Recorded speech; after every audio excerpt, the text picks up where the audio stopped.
Okay, I know this might rub some people the wrong way, but I've got to say this. Paul is my least favorite apostle. And it's not because I don't respect him, I do. But something in me still struggles to forgive him, even though I know Jesus did.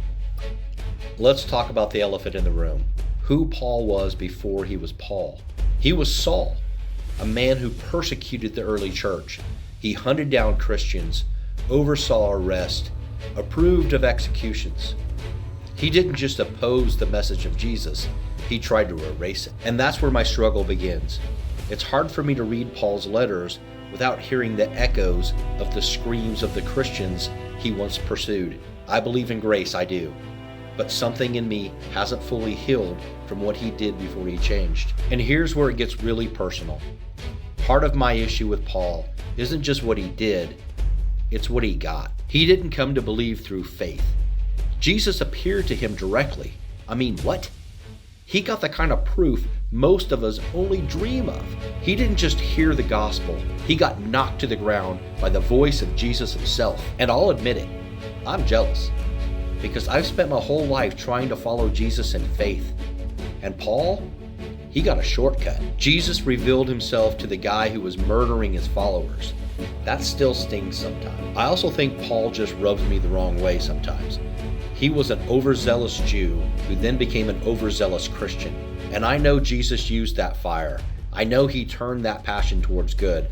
But Paul always came off a little intense, like he had something to prove to God, to others, maybe even to himself.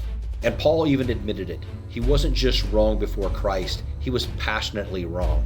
In Galatians, he confessed, I was far ahead of my fellow Jews in my zeal and for the traditions of my ancestors. But honestly, that intensity didn't disappear when he became a Christian. It just changed targets. Paul was still over the top. In Paul's first letter to the Corinthians, he said it is better not to marry unless you can't control yourself. Like marriage is a backup plan for lust. Paul didn't seem to have a middle gear. He went from dragging Christians out of their homes to preaching in synagogues until they threw him out. From making threats to writing letters drenched in theology and urgency. It's like he only knew how to live at full volume. All conviction, no pause. That's powerful, but also exhausting. And sometimes it makes it hard for me to connect with him. But then, I remember this. Jesus chose him anyway, not to punish him, but to use him. Jesus forgave him, redeemed him, gave him purpose.